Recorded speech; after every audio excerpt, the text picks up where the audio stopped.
We are live, I believe. What's up, everyone? I'm Vince from Give It Hell Promotions. Hey, Dream Seeker. What's up? First in the room, you get a ribbon. First in the room, sport, music, local music. What's up, Project Ascension? Awesome. I love seeing two talented local people up in the room already. 6:59. We're just waiting for Ambassador to join us in a second. They should be logging on, and we're going to get to talking about their new record, which I'm listening to right now. Good stuff. What up with you, Project Ascension? Ambassador, what's up, man? We got the guys from Ambassador joining us right now. Turn this down, even though it's really tight.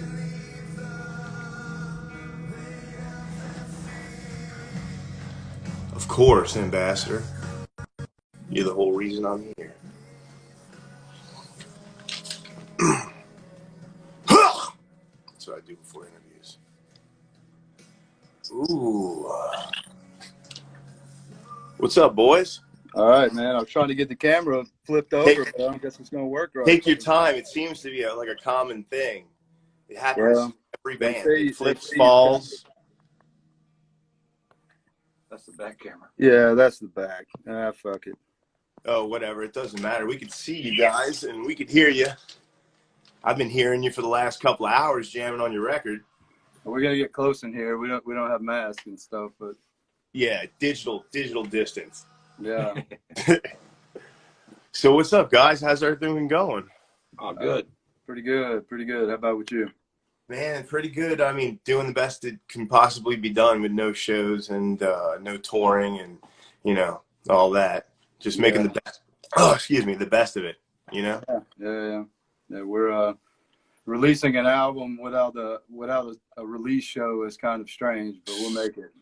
It's tough, man. A friend of mine just released their record too, and it's a great record, and it's just sad that like there wasn't like a big party for it, or there wasn't like a tour for it or anything. And and it's in the way a lot of these companies work, like with Spotify and YouTube and a lot of these places, it's like if a song's too old or a record's too old, they don't want any part of that shit, Sure. So it's like it sucks that we're all going through this, not only for us, but also for like all the people in the industry, the stage hands and the lighting dudes and the tour managers, and we're all kind of fucked. Yeah. It's a different world for sure, but I mean, I feel like it's gonna end. A lot of people like to think it's gonna start to peak back up, but pretty optimistic about it. I think we'll kick it and get back to business. We got that built up immunity already. I mean, come on. I hope so. I don't know if it exists or not, man. Right. Who knows? Yeah. Go into the void. That's the only way to know, right? Yeah. So, guys, you guys are a Baton Rouge-based band, right?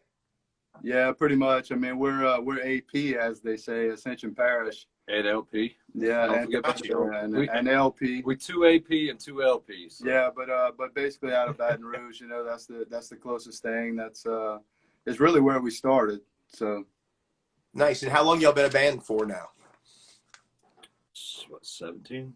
Yeah, 2017-ish. We started as kind of a unit, started writing in 2017. I mean, we jammed kind of together, one-on-one and things like that a little bit beforehand. Mm-hmm. Went through a little time of kind of flushing out some early ideas, trying out some different people. But yeah, like officially a band 2017. Yeah. Nice. First album was August of 18, huh? Or September. 17? Okay. Yeah. I jammed the first one too, man.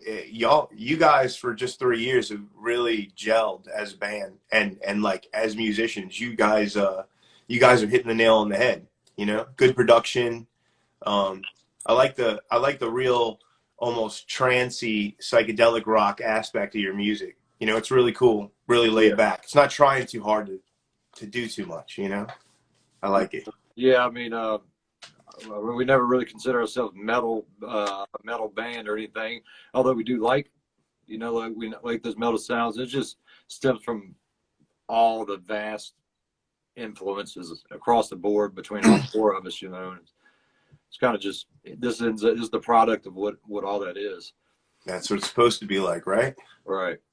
All the different colors and mending into the personalities and all Yeah. the Like, music in one way or the other. I hear all kinds of stuff in y'all's music, man. I hate to be the guy to be like, oh, you all sound like this guy and this guy and this guy, but you guys really have a good blend. Like I hear a lot of bands that I dig, you know, like Mastodon or you know, almost you guys almost have like you're not stoner rock because you're not that lazy, but you have a very but you still have like that punchy drive that keeps it moving, which is really, really, really nice. And I hear a variety of bands in you guys, which is really Yeah, I cool. mean, good luck pinpointing everything. But I mean, like, we listen to stoner rock too, man. I mean, Hell Kyle yeah. and shit. You know, yeah, we were big into that at one time. It's been years now, but I mean, you'll hear some kind of form of that influence from time to time for sure. Hell yeah. yeah. What are I've you guys always, doing on your off time? Like, what do you guys besides being musicians? Well, I'm a planner actually, like an urban planner. Oh, nice. Yeah, I mean that's my profession. I would like to be a career musician, but you know how that is. Yeah, dreams. It's only yeah. it's dreams, dreams, dreams. Yeah, Yeah. man, we're all family, man. I mean, you Hell know, yeah. City bro, just to pay the bills, and our wives are pretty cool about playing music, so you know we're able to. Yeah. Absolutely. Thanks to them. Yeah, a good woman that understands the musician mindset and the passion is a huge thing. I mean, you have to kind of have that, you know. Yeah, yeah, yeah, yeah. Well, that's awesome. Let's talk a little bit about your new record that just came out. Is it Carevale? Am I pronouncing Yeah. that correctly? Yeah. That's Okay, good. now what does Carevale mean in general, or to you, or whatever? You know. Yeah. Well, you know, I mean, more directly translated, it means Sorrow Valley. Um, you know, Vale being valley, and Care is you know Old English for you know sorrow. Um, and so you know, it really came up first. Dustin and I, before the band was created, we were jamming together, and we wrote a song and named it Carevale. That's actually the song, Carevale. Yeah, Yeah, the yeah, song yeah. Carevale. Yeah, so you know, we brought that song from back in the day in, and we actually heard that term at first. Um, there's some old English text that use that as a sort Latin. of Latin as a sort of goodbye Yeah. or It farewell. was actually a farewell. Well, the very little I could find on the term was a old Latin term that was only used like during a funeral procession. That was the only Yeah. time it was said. It just had a cool little deal to it. We put a little twist on it as the you know, the Sorrow Valley. Yeah. Well, I mean, I guess it's more easily relatable when you know translate it as Sorrow Valley, and it lent itself to the artwork and things. So it's, I mean, the Yeah, the character. artwork's beautiful. It's Yeah, great. thank you. Real smooth. You know, it is sort of a Sorrow Valley if you look at it again now that we're talking about it. The coloring and everything kind of brings Yeah, you to I that. mean it's a space. You know, it's a space, just a void, kind of vast space where it's sort of okay to sulk in the darkness a little bit. So you know, it works with in comparison to Belly of the Whale. It's kind of the darker. Um, you know, we did. One of the members of the band had a loss during the writing process, a family loss. All right, I hear that. I think that really tied in, really came out in the tone of the music a lot. And, I mean, it was a certain time for all of us. And I think we were just in a slightly darker place at the time. So we sort of took advantage of that, and it's reflected in the songs, but we didn't fight it. And we certainly didn't want to, Awesome. to do Belly of the Whale again. So we wanted it to be different. We wanted to be heavier, to be honest. We wanted more of a, Yeah, we wanted a animosity feeling to it, just Right. a little dirtier, a little more to the point, and I think we achieved that. You did a really good job of that. Yeah. I think it hits your ears a lot sooner, yeah.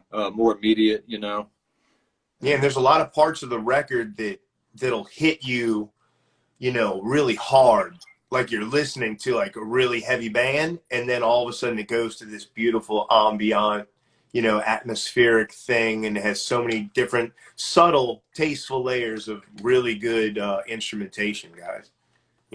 Right. Yeah, and you know, that's after years of trying, because a lot of times if you set out to do that, a lot of times it'll sound cheesy, you know. Mm-hmm. If you just try to do those heavy, okay, then we're going to do a very A light B A part in B the middle. A B A B. Yeah, and then Yeah. and the build up, you know, and Yeah, and a lot of, I mean, I guess that's a lot of what new metal is. That's what they do a lot. But Let's scream at this part and sing at this exact part, and then scream at this exact part. It's like, you know, you got to be you. You got to be you. yeah, we never really set out to put ourselves in a certain genre. I think it's impossible, because if we all took a vote between the four of us, all right, what genre are we going to play?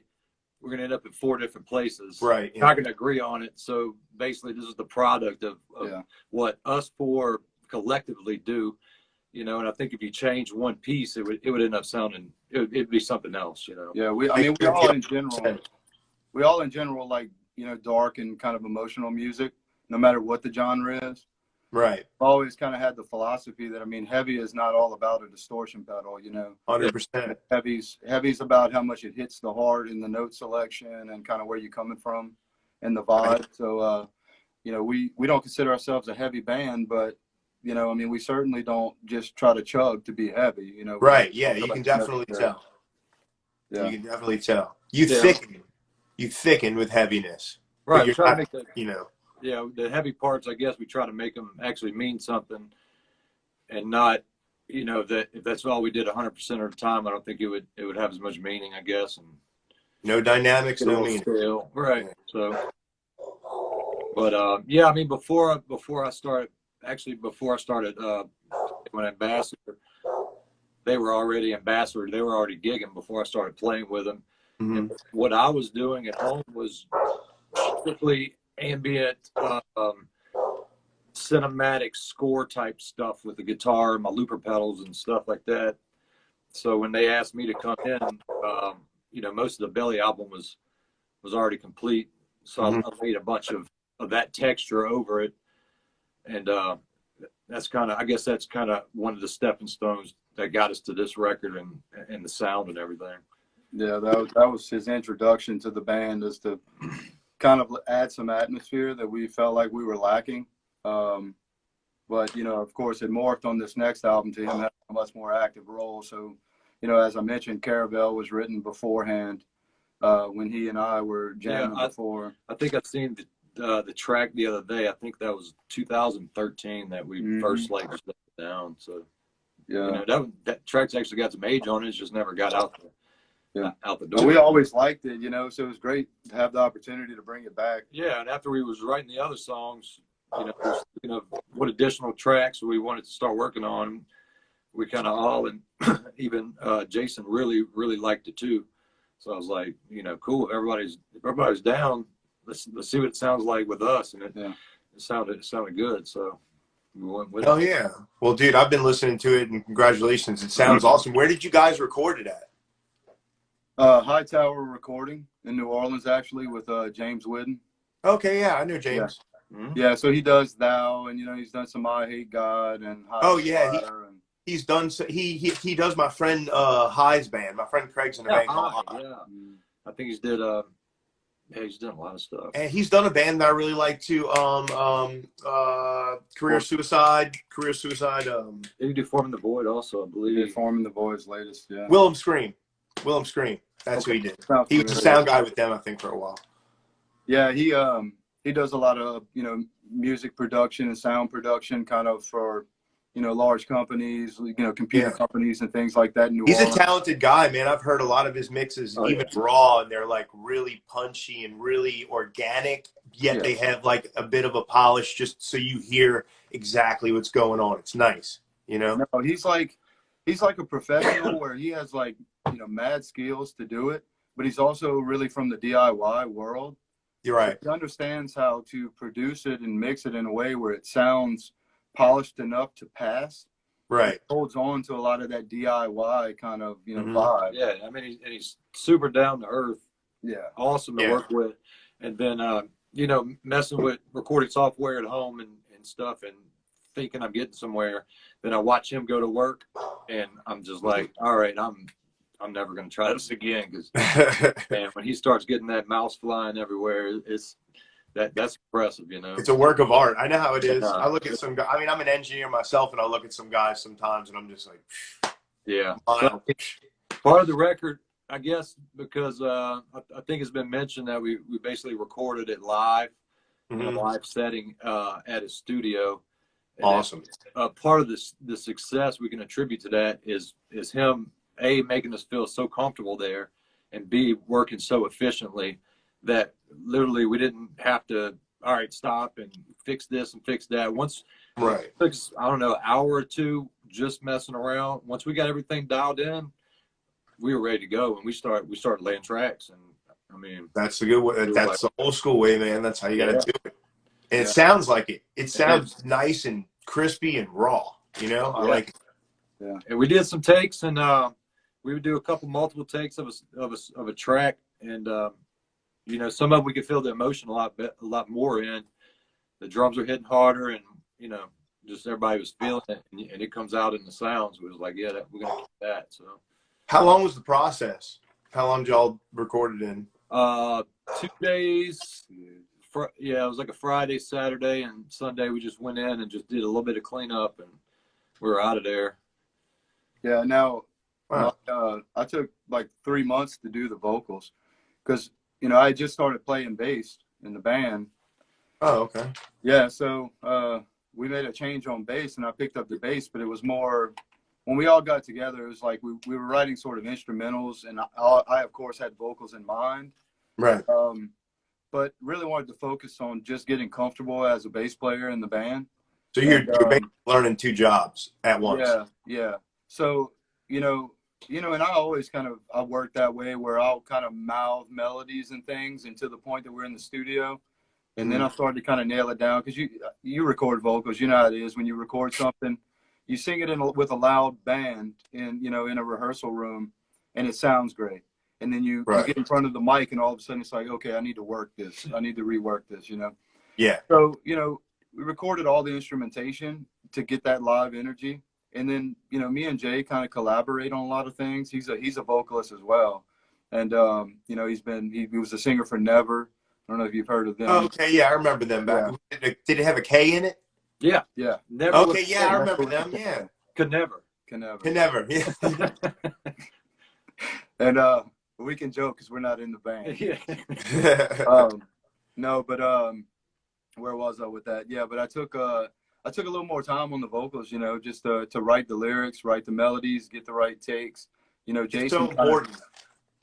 Yeah, Jason sort of acts as the producer a lot of times. You know, he's in here tracking me. You know, I track it in my home studio, and you know, he gives me pointers here and there, like, nah, you got a better take. You know, all right, this is the right take.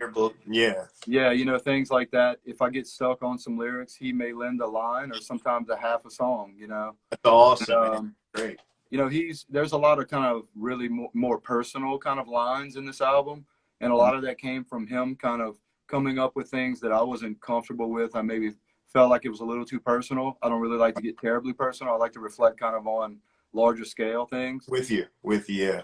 Yeah, and so he kind of pushed me to get kind of out of my comfort zone with a little more kind of personal things. So like Spasma, for instance, you know, I probably wouldn't have written Spasma like it came out if it wasn't for him, like, giving me the concept and kind of pushing that along. So, but I'm happy. You know, it's great to work with Jason. I mean, he and I are just kind of like you know, we work together really on a lot of the vocals. You know, I'll write the bulk of the lyrics, but he will certainly, you know, so at times, sometimes maybe have the entire song written. And that's then I go through and kind of chop up like certain parts that don't work for me. Right. Like that. You make it you. Songs, yeah, to make it me. Some songs I may write all of the lines, but he may give like an idea for a melody here and there. That's killer, man. Yeah. That's killer that you have members like that. It's really cool to have a little contribution, even if it's a small contribution. It's like, I mean, it really helps, you know, having another mind on board. Like sometimes, you know, I'm a producer myself and an engineer and stuff like that, and I do vocal coaching and stuff. And sometimes I'm in here doing 50 lines, worrying about consonants or the way I'm pronouncing things, and I just need a second head sometimes. I need just another head to come into space and say, what do you is this good? You like this? It's good? I just need a little bounce, something to bounce off. Yeah. Oh, yeah. I think everybody needs that, no matter what you're recording. 100%. Especially for a vocalist, man, because I know what it's like to kind of get in there and you may feel something, and it's someone you let someone listen to it, and it's like, Right. Or you may not like something and you're ready to delete the take, and they're like, whoa, whoa, whoa, What are you doing? That's a keeper, Right. So yeah, I mean, we're all about bouncing stuff, and we don't Yeah. cut slack. We're real. We don't blow smoke, like in our lives in general. But when it comes to the band and just writing and recording, or how we conduct ourselves, or just anything, I mean, we're honest and true to each other, and that's why we can make it That's work. awesome, man. That's got to be. It's got to be. Well, that's killer, dude. Well, I got some questions for you. Let's see. Is there a particular song on the new record? I know you mentioned a song before, but is there a song on the new record that really means a lot to you guys? Something that's really, really meaningful and emotional to you guys, or something that really packs a punch to you? Yeah, I mean, I think I think a lot of them are like that because they're really truly reflections of the subjects that we feel really strong about. Related to kind of the direction of society and different elements of society. Like, I mean, I'll focus in on Spasma. Like I talked about, it was a collaboration between me and Jason, but we both bought into it. Right. But guys our age, for sure. I mean, we remember the times where social media wasn't so in the way of friendships and true relationships and mindsets and and it's like it was nice to just kind of let everyone kind of know how we kind of feel about that, where we're coming from, because we're certainly not just going to blindly embrace it. We're not actively fighting against it, but in a way we are, and so Spasma, and it's like, the line, I'm sorry if I come on too strong. I want more, but you don't have the time. But it was like when I sing that part, I want more, like that's just really heavy, Yeah. There's a lot of that song that feels that way, and a lot of the album that feels that way, I think Belly of the Whale was a little more kind of storytelling and picture painting. Right. Whereas, we're still kind of on the 1,000-foot level on a lot of the lyrics, but it's relatable enough that we hope that people kind of hear those lines that, okay, I get what they're saying, especially people that have come from a time where we weren't so heavily into social media, and it didn't really craft our lives as much as it does. So, there's certainly a lot more meaning, but I don't know if I could, come up with any part that kind of trumps everything else, but. Awesome. Well, that's awesome. Now I'm going to pay extra special attention to that song and that part since you said it. So yeah, that's rock and roll. Yeah, I mean, dude, I feel the same way. As a vocalist in Spylights, I try to write. The world's bigger than me, and shit's bigger than me. So I try to write in a bigger sense, and those same subject matter points are something that really bothered me empathically and in my soul. Seeing how good people were hating each other, and it became like muscle memory of what they were led to believe, to hate each other because it makes money and it does all, the game. I don't even have to go into it, but it does hurt. It does hurt, especially like, if this was like the 60s, you could have somebody hanging out and you could have 5 different kinds of beliefs in the room, and they'd still sit down and eat dinner, and everybody wants to kill each other. Yeah. It's like, where's humanity at? Yeah. Fuck, man. Yeah, I mean, you it's hard to even have any kind of conversation with any richness these days, because it's ultimately going to lead to a bad place. Yeah. Unless you just hang out with people that are on the same page as you all the time, which is right. Yeah, you have to keep everything superficial. That's really hard, in humanity in general, just to find, like a room full of people and everybody's on the same page. That's just life, just it's different. Everybody's different. The human life is so complex, and people don't get that. They just think black and white, and there's so much shade. There's 55 shades of gray. There's 85 shades of gray in life, Yeah. And I think I like Spasm, I guess it's not totally about it, but these days our brains are getting just bombarded with just news and information from across the world so much, and I don't know if we're really designed. I think we're more designed to live in a pack of 100 or Right. 1,000 or something. Yeah. You know, so we're just Probably taking less, in yeah. so much mostly negative information all the time, day in, day out. It's all this salt. It's all That's this why I salt. suggest to just put in some music and, you know, try that for a little while. Yeah. You know, like Subterfuge has a line when the vocals kind of finally come in. It's like, you know, once I had moments of clarity, you know, blind to present, the rising severity. It's like the world's getting worse, but it didn't matter because you're immersed in that clarity. You know, it's kind of related to the music.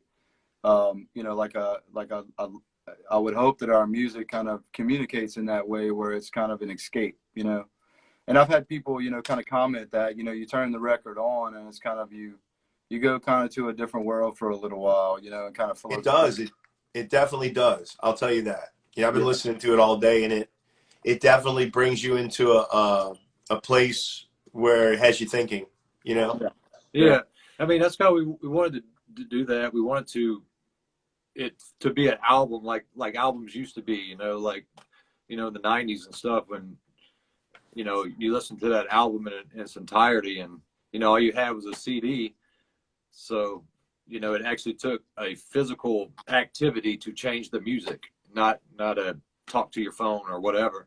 So Right. you actually listen to a whole album. So we actually had a couple tracks that we were working on that we ended up not putting into the album just because we wanted it to fit as a whole, you know. Yeah, keep the energy the same. Right.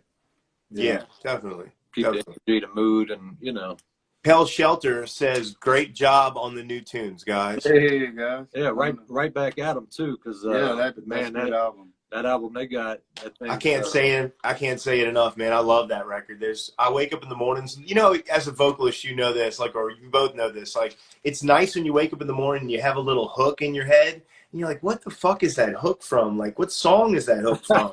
And you're like, "Oh, wait." And there's been a couple of times recently in the last couple of weeks where I've been like jamming apart and been like, "What the fuck is that again? What band is that?" I'm looking through my Spotify. I'm like, "What the? Oh yeah, that's fucking Pale Shelter." Yeah, I'm an idiot. I've been repping them and repping their record and shit. You know, but it's nice. It's a great record. Congrats to those guys. Day, I said, "Man, you've been on my commute for the last, you know, couple of weeks." So that was my morning commute music for quite a while, man. That's awesome. Yeah, I like to just, man, when I get something good like that, I like to just let it bake in for a while, you know. Yeah, you have to. You got to give it a few spins. If it's good, you got to give it a few spins. Yeah, I like definitely. Some of my favorite records that I swear to God I wanted to throw out the window.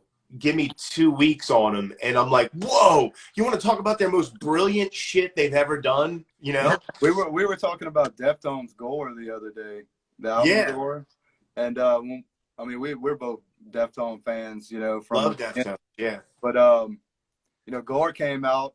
Like first couple spins, I'm like, yeah, it's a 7. I felt the same way. Yeah, I'm with you. Yeah, and you know, like Dustin said, you know, he had to kind of put it on the shelf for a few weeks, and I think I did too. And so I texted Dustin my opinion of the album, and then like 3 weeks later, I had to follow up, and I'm like, okay, it's fucking awesome.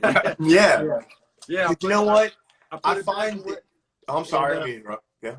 When I came back, I guess I just came back to it, and I put it on in a setting where I wasn't like really actively listening. I kind of was just, you know, doing something else, whatever I was doing. And man, it started.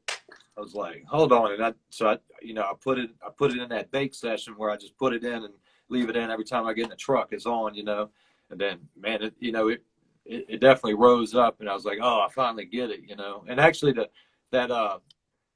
probably the album that did that to me the most is that first Mars Volta album, which, you know, of course, Mars Volta, that's a lot. Oh man, Deloused. Oh yeah. Man. So Deloused, the first time I heard it, it's like my brain didn't know what to do with it. It didn't know how to process it. So I probably went about a year just kind of off and on. I'm like, that's kind of cool. Like I just really didn't know how to process it. And then once I saw him on that record, I saw him at the Orpheum. Yeah. I have some stories that I'll hold back. We're probably not going to go into the Orpheum. I was at the Orpheum. Yeah. Nice. It was a great show, man. The push-up, the one-arm push-ups. Dude was like James Brown on crack. It was fucking amazing. And he hit every note. And I've seen a lot of live videos of Cedric where he's like, I don't know if he's just too fucked up or whatever, but he's just way off, way off. But that night, I swear to God, dude, the fucking skies opened up, fucking angels came down. I was like, holy shit, dude, it was an amazing performance. It made you want to go to the band practice room directly afterwards and just practice for like the next week. Yeah. See, and that's where I guess that's where I get in. Like, you know, you get asked a lot about influences, and okay, just because a band like that's an influence doesn't necessarily mean, because I'm not going to be able to. We're not going to be able to pull that off. Yeah, you don't hear anything. Right. Yeah, right. You're not hearing Mars Volta, but it doesn't mean it's not an influence. Oh, it's certainly an influence. Hell yeah. Yeah, stuff like that. So, you know, I get asked about, you know, guitar influences, and I'm like, I could tell you my guitar influences, but I can't do anything they can do, so I'm not really sure it applies here, you know. Like, just like he was talking about before, like how heavy doesn't have to mean like heavy. Like, it doesn't have to mean distorted guitars and gated guitars and double kicks. You know what I kind of learned from? I learned on I don't know if you ever jammed the Team Sleep project. Oh yeah. You know, because Team Sleep does that.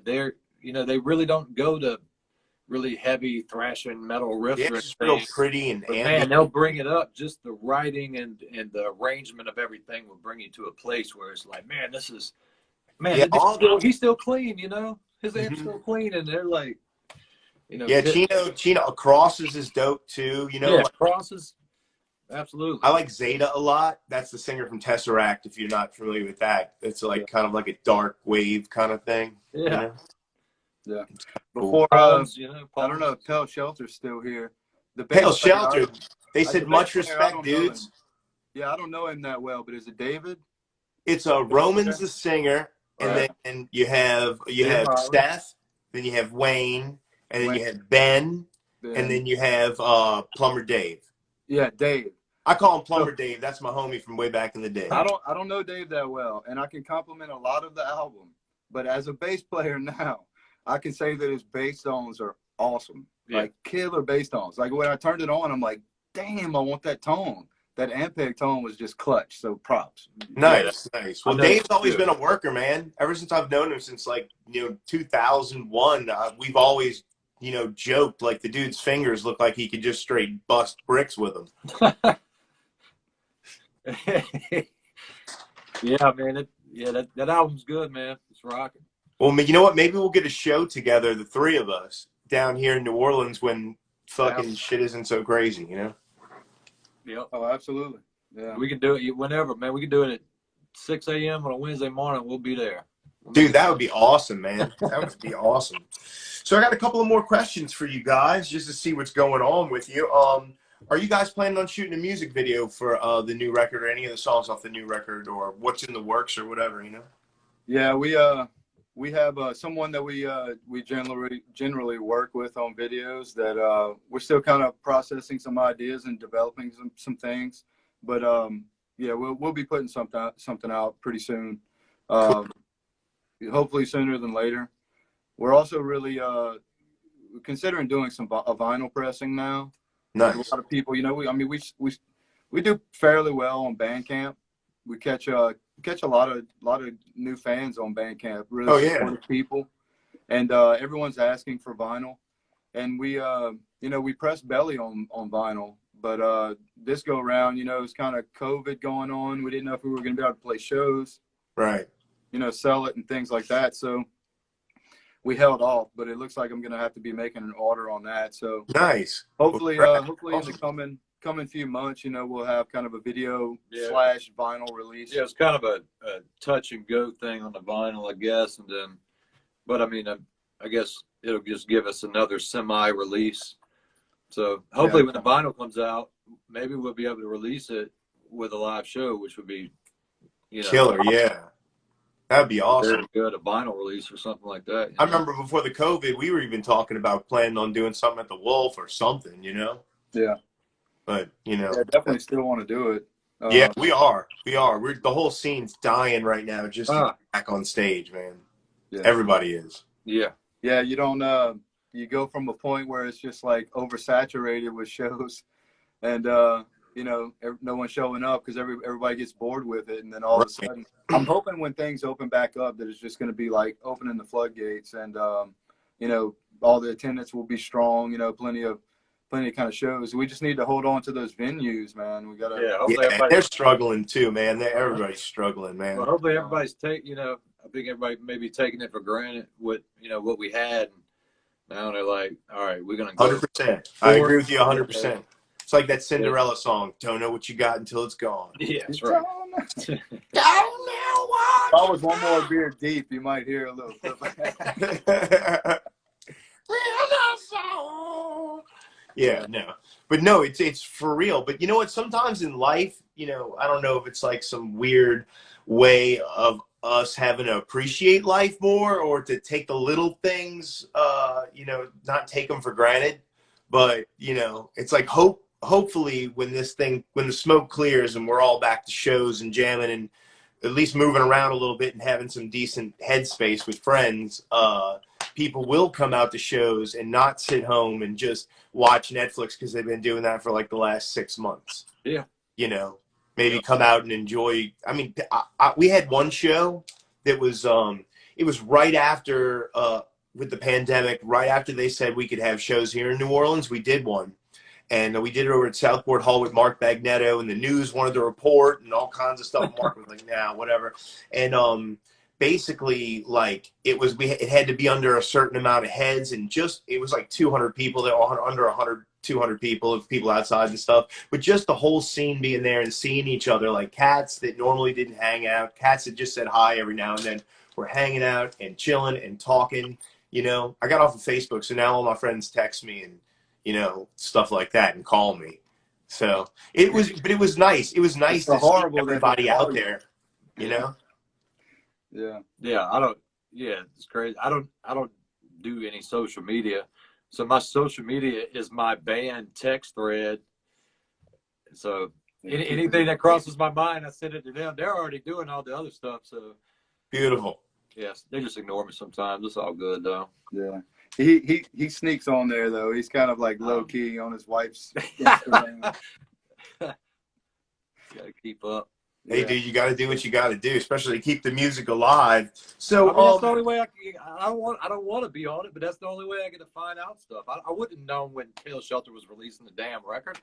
Right. Like I dip in, like I have a no friend profile just to run my pages and stuff like that. But I do like to dip in because I can search my boys. I don't need a follow. I'll give them a like or whatever. But like, you know, I'll dip in to get the. Other than that, I'm out, dude. It's like I found out recently that you know, in the last like 4 months, that my dog got a brain tumor, and he might not have a little, you know, too much time left and stuff. So I just kind of got off social media and just started spending time with family, and it's just crazy.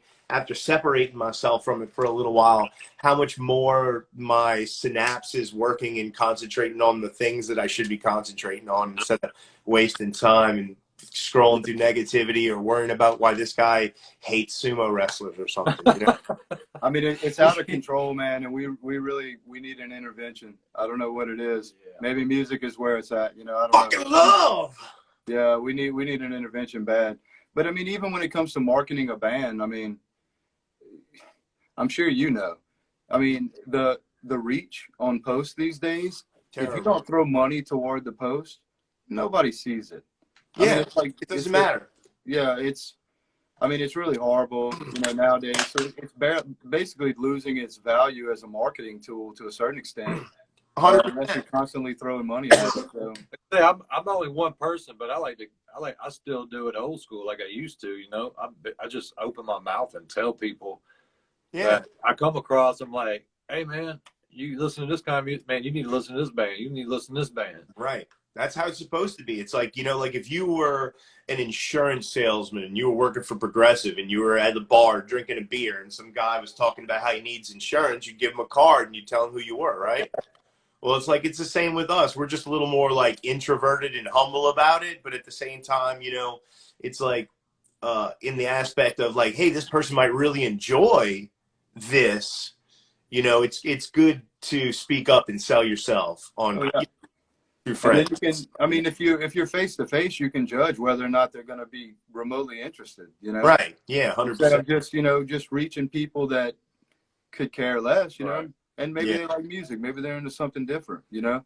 Right. If you sell insurance to someone, you're going to have in the conversation, you know, you're going to make a judgment. Okay, this guy needs insurance, you know, Right. or he may like our music, but you don't really get that with social media. You know, you just kind Yeah. of, you know, just kind of spamming yourself out there all the time, and it's totally counter to music and creativity. You Yeah, know? and I Taking guess the feeling out the text. I guess the next step that probably like never happens anymore is listening to music together. Like when me and him grew up, we would just go ride around to listen to a new album. Throw it in the Yeah. truck. We just go ride around. We're not even going anywhere. Just with it cranked all the way up. We're not talking to each other or anything. Mm-mm. We just Licking the CD. licking, put it in. Dude, those ride and listens, and for me, ride, listen, and smokes were the best part about hanging out. Sound like just straight up boomers right now. Absolutely. If there's any young people, we just lost them because they're just like listening to these boomers talking about CDs. What are they talking about? He's like, nah, not me, bro. CDs and phones that have circular devices on the front of them. Yeah. Yeah. Yeah. So what's your plans coming up? I know it's all depending on, I guess, what goes on and what they let us do. But what are you guys looking as your goals to start doing in maybe 2021 once Well, we roll over? yeah, we're gonna start playing shows as soon as we can. You know, that's one thing. We're not. I don't know if we're really interested in doing the live stream thing for our band, our vibe. You know, It's nice to be in person for that. I mean, Yeah. we did one video. We'll probably do more kind of like rehearsal videos just to let people kind of have a peek in. Yeah, just a into our personal world. experience, but Right.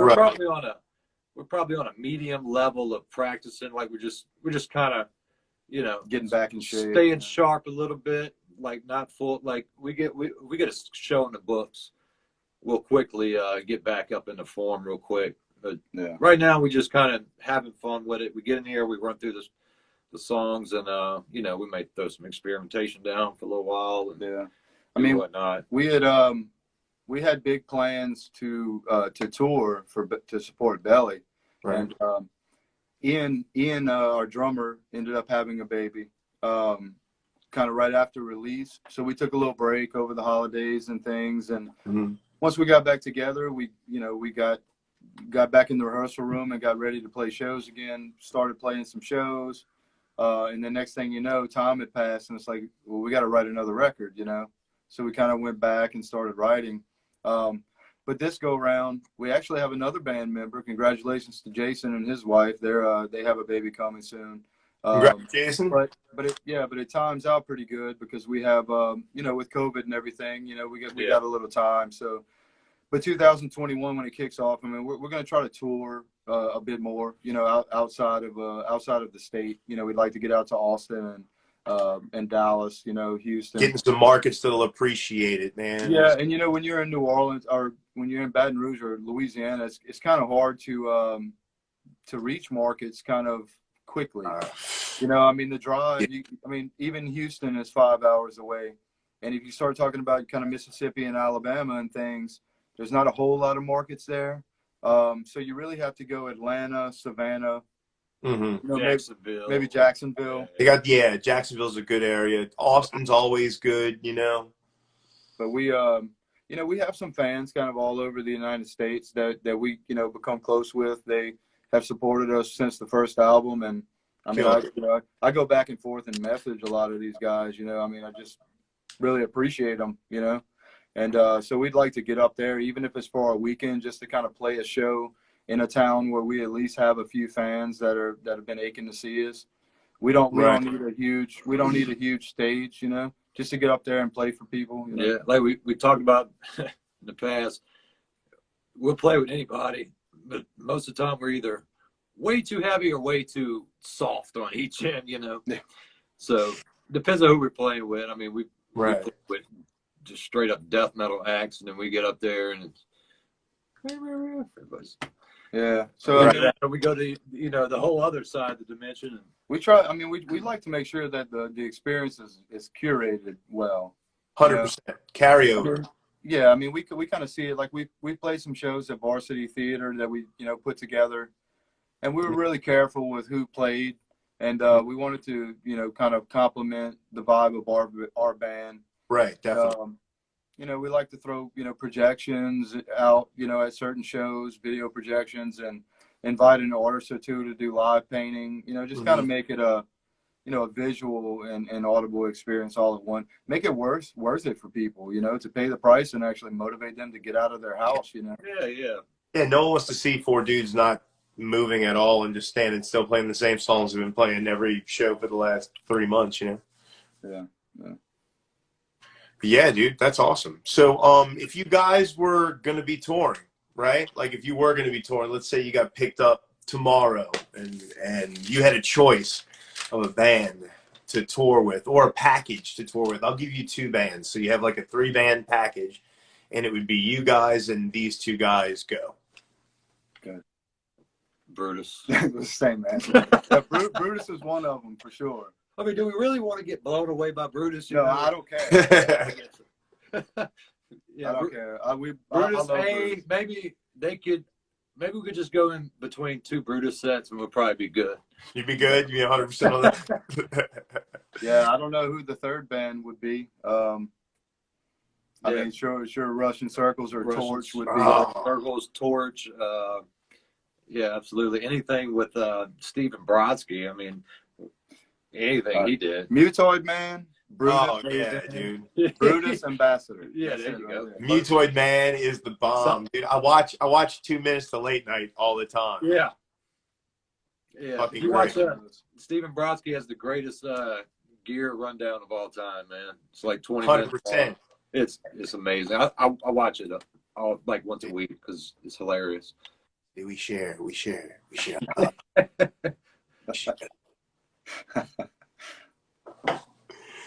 So that's awesome, man. So besides, putting out the record, you're gonna be doing the vinyl. Are you gonna be doing like just what? Can you give us like a hint? Are you gonna be doing any certain colors or, like? Yeah, I think if we take the jump and do it, it's gonna have to be marketable and special. And the last record we kind of went basic with the black, and it sold okay, but it was like you see the other bands and they have the fancy stuff. We're actually I started kind of chatting with New Orleans Record Pressing. Yeah, Craig was telling me about those guys. Yeah, and they have some pretty good options. And Ben Michon with Chemical City Rebels and Big Frank. He had the Chemical City Rebels record pressed there, and it came out really cool. That thing looks sweet. Yeah, so in the green and stuff. Yeah, we gotta keep a little bit of the darkness, but maybe add some of that blue and some brighter colors, kind of swirl in it or something. I don't know. It's gonna. I bet you it'd look dope, man. I bet you it'd look really good. Yeah. The cover itself is like a setup for a record. It's perfect. Yeah. It's perfect for it. Yeah. It doesn't do it justice on that little CD package. Yeah, right. CD package or on that little Spotify square. Oh no. Little square. You're like, at least you should be able to click on a record cover on Spotify and have it go up full page so you can see. Because there's a lot of cool record covers, and I see artwork, and I'm like, oh, I want to. It's like even if you pull it up on the page, it's still like that. Yeah. I want to see a full page of it. Yeah. It should be. So who did the cover for your record? I did. I do all of our graphic design. Oh, dude, great job. I'm an artist myself, and I'll say that it's smooth, the way it looks and the way it's blended, the colors, the scene, lighting. Great job. I'm a landscape architect by education, and so I've done a lot of kind of landscape renderings, and that's kind of the world that I live in. Gotcha. But when I do graphic design, it always has that feel. And I mean, you can look like Belly of the Whale was the same way. It's just more of this kind of surreal landscape. That's cool. So you did that cover as well. You did both covers. Pretty much everything you see, I do. Oh man, that's great. Good job. You do. Yeah. You do great work. Thank you.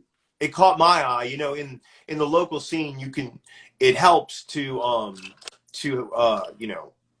care about your stuff and what you put out and how it looks and how it sounds. And I know you don't have to have it perfect, but it's really nice when things pop out at you in a feed like, oh, what's this? This is local?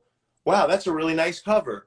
Oh, wow, that sounds really good. You know, it's like these things are things that a lot of bands don't think about. Like, I know their heart's in it and stuff like that, but you have Yeah. to, your But I mean, product initially has to pop at somebody, not in a cheap way, but in a, I'm really to go, interested in that now way. Yeah, You know? you to go back to communicate the, value. to go back to my, go back on another boomer rant. I mean, back in the day, you know how many albums I bought just because I liked the cover?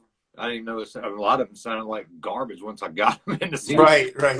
But you know, but one of these albums, maybe the next album, I definitely want to do like a Comic Sans font on the Little wing dings or yeah. something. Some Microsoft Paint. Yeah. You know, just to throw it up. Yeah, I Times mean, New Roman. I mean, You know, when I want to do some artwork too. God damn it, you know. I mean, when it comes like, I mean, we are by no means a big band. I mean, we're on the local scale. You know, there's no doubt about it. I mean, we're definitely gaining some fans. You know, kind of around the globe. Really, really more fans in other places than even in our hometown. Yeah. But you know, I mean, we don't take the local band mentality. We don't have that mentality. I mean, we market our project, try to make everything look good and sound good, and take it seriously. 100%. You know, we don't take any shortcuts when it comes to that. I mean, we've done that before when we were 17. You know, that's Right. Yeah. Exactly. yeah. Yeah. Yeah. I mean, I like Gabe's got a great vision on how to package everything aesthetically, both the album and the stage sets and stuff. And, you know, Oh, yeah. I give him and Jason, I mean, they're very talented, and both of them and that stuff. So it's nice for me because you know, like me and Ian, we just show up and play, you know. Yeah, that's always nice. But he's Show got me the where- vision, you know? Show me where to put my amp at, and you know, to do a good job. So, but it's nice to, you know, have that trust that they're going to take care of it. I know it's going to look good, like, you know, full confidence. And it I matches. don't even worry about it. Like, he wouldn't even had to show me the cover or anything. Like, yes, you know. Hell yeah. Yeah, Yeah. it matches the mood too, which is a big Yeah, artistic thing for me, you know. You got Exactly. the craziest cover, but if it doesn't match the mood, it's just like, okay, you just paid for a cover. You know, or whatever. Yeah. Someone in one of our reviews kind of, you know, pointed out like there's a mountain scene, like where's the sea beast, you know, where's the, you know, this scary figure or whatever. Yeah, we like don't have one this time. like it was missing, you know. I mean, really the scary figure is you. It's the void. You know, Right, you lost in the void. That's the scary figure. We don't need sea beast. Yeah. Know? Right, yeah. Yeah, Well, it was because like expected that every album you were going to do a sea if beast. we had a sea beast, you listen to the album, and the sea beast probably wouldn't show its face in the album either, so it wouldn't make sense. So. Yeah, that'd be awesome. Just show up at the end of the album with the secret track. Big roar. Yeah. The Kraken. Well, dude, let's see, we got a little bit of time left. First of all, where can our audience find all your music? I mean, I know it's rhetorical. You got Spotify and iTunes and Amazon and all that other stuff, but is there any particular place you'd like them to go to see your music or to buy your music? Well, if you're looking for physical merch, that's how we fund this project. That's how a lot of bands fund their project. That's their main source of income, okay? Just to make it clear to everyone, like Spotify does not pay, you know? Streaming does not pay unless you're a huge band. Go to Bandcamp, buy T-shirts, buy CDs, whatever you have. All the local bands, they put out an album, go straight to Bandcamp, spend $5 on something. Yeah, that's how we make it work, you know. Yeah, because when the apocalypse comes and they don't have any more internet, right? You can still have that disc or that vinyl. You know, I think about that all the time, man. I think about it all the time. Yeah, you try to make you some kind of generation system just so you can plug in something that you can get at the end of the world when I got my campfire going. If I got some batteries, I might be able to jam some shit. You got some batteries. It's like a radio. Yeah, are you about to make us a way out of here with that generator? Like, no, I'm trying to get some tunes going, man. Yeah, dude, plug in the fridge and the stereo. Yeah, but yeah, I mean, Bandcamp for sure for physical merch. Just support in general. And they support the artists really well too, with all the leniency, and they're trying not to take a bunch of fees from us so we can sell more to or give more to them. It's really cool. I like what they do. You know. Yeah. When when we start playing, come out, see the show, man. That's You got to go see these guys. They're awesome. They're awesome. I'm sure the live show is just as good as the record. Yeah, I mean, we outside of Bandcamp for streaming, trying to build our Spotify base. So, drop by Spotify, stream us there if you listen on Spotify. Do it all. Follow, Do it all. Don't they have links up at the bottom of that also, I believe? Links where?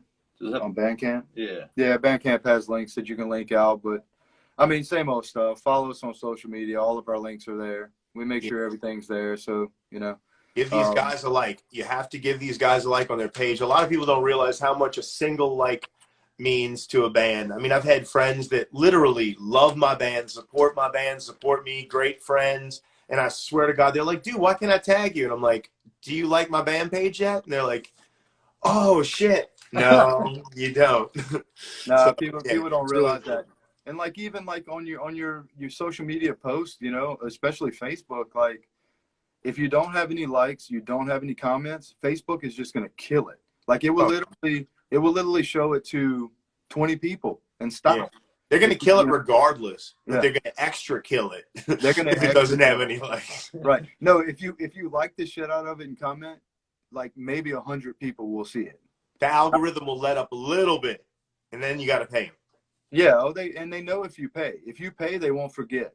And then when you pay, you're going to sink $50 into an ad, and you're going to have like some 90-year-old Asian dude from New Orleans East that just liked your band. You're like, wait, what the fuck's going on? I got 3 likes on my post. No, we have to pay even to reach our followers.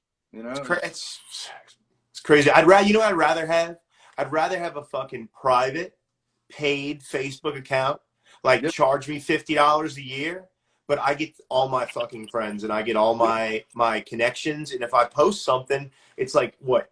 If you got, let's say 2,000 friends or 1,000 friends or whatever you got, let's say it's 500, it doesn't matter. If only 7% or whatever the hell it is, 6% of your friends see it, it's like, I don't know. What's the point? Yeah, I didn't realize it. I mean, you gotta unless you're a rap artist and you get big on Spotify, you have to tour.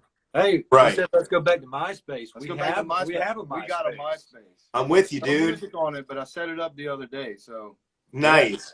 I'm with you, dude. I used to love landing on someone's page, and you know exactly who they were when you landed on their page and their playlist started playing. You were like, all right, they're cool. I'm gonna friend this dude or whatever. Hey, bro, you want to be in our top 8? Dude, I'll come vote. You need me to vote? We got 8 spots. I will totally vote for you on MySpace, dude. I'll go say something like, Ambassador's the best band in the world. I can't wait to catch them at the next All Ages venue. Yeah, there you go. We probably have I probably have a lot of embarrassing photos left on MySpace somewhere. Oh, we all do. I know they took a lot of stuff down that it was wasted because it wasn't logged in or it was just bunk space or whatever, but space and shit. Yeah. They may have it somewhere deep in the rabbit hole. There may be a picture of you with whatever you had, a purple mohawk and a sword through your ear or something. Oh, they got it. Well, Facebook probably bought it from them. Yeah, they probably have it. Zuck's getting that check for that. Yeah. No, but I mean, as far as if you think about how cool it was for bands, though, I mean, yeah, it was cool to express yourself as an individual because you could present whatever music and whatever background, and a lot of it wasn't tasteful. I understand. Oh no, hey, screw MySpace. We're going back to Angel Fire. How about that? Oh, okay. Slow down. Whoa. That's the ticket, bro. That's where we're gonna get out. But MySpace was the first time that bands were able to have their own halfway professional looking website. And if you knew what you were doing, you had the right HD pictures and the right things and the right colors lining and stuff. It almost looked like a decent website. Yeah, not bad. Yeah. Yeah. And I mean, all the music was there. That's what Facebook misses. The closest thing right now is probably Bandcamp. Right. I mean, obviously you don't have as much kind of customization, but it's not really far from it. You know, I mean, if you, What's the difference in Bandcamp Pro? Like, if you go Pro for Bandcamp, like, is there some more customization maybe, or? yeah, well, not a whole lot of customization, but you can upload more than one track at a time. Yeah. When you're Got uploading you. music. I guess the problem with Bandcamp is there's not a lot of. What up, guys? They cut us off at an hour. I forgot about that, and I wasn't looking at any timer or anything. We were all involved in the convo. Hey, Hightower, James. Hey. We're giving James mad props earlier. He missed it. Yep. Yeah, James, what's up, dude? Great job on the record. Sounds awesome. Great job on the high stuff too. Yeah. Yeah, man. Good job on everything. I said, that's what I said about Hightower, James's place over there. If you could ask me any place I want to quarantine, it's going to be over there, man. Feels like you just at your boy's house that has a lot of equipment. Hell yeah, and A knows lot how of to use it. comfy little couches here. Sleep on the couch. Yeah, Can you make me sound like this tonight? they got a little soft seating everywhere here and there. There's plenty of entertainment out the balcony. You know, What's up, Timekeeper? Timekeeper just joined. A couple people just joined. Everybody tuned in. This is Ambassador. If you're just tuning in, make sure to check out their new record. Sorry, didn't mean to interrupt. Yeah. No, that's cool. It seemed like everybody missed it. They're tuning in now, but yeah, Right. man. Well, we can go ahead and do some proper goodbyes, man. But we appreciate you inviting us. Oh, dude, anytime. And congratulations on the new record, and congratulations on everything, man. I'm really impressed, and I'm looking forward to seeing what happens in the future with you guys. And I definitely want to get a show with you guys in New Orleans, and we can get some good rock and roll going on down here when it's legal again to do it. Absolutely. Or whatever. Let's fucking throw a house party. Who cares? Hey, we down with that too? I'm down, man. I've been waiting for a house party. Let's throw a rock and roll house party. I mean, I know a lot of metal house parties and punk house parties. We need to do like a rock house party. Yeah. For sure. Let us know where to show up, man. We're down. Well, my partner Daniel couldn't be here tonight. He's I don't know if you know Daniel Mary from he's also my partner in Give It Hell, and he's also on the radio at 92.3. He couldn't make it here. He said to tell you guys what's up and everything. So let's get together soon, and I appreciate you letting us pick your brain and talk to you about everything, and I wish you guys the best of luck, and be sure to keep in touch. Thank you, man. We'll keep in touch. I appreciate Much love, guys. Take it easy. Later.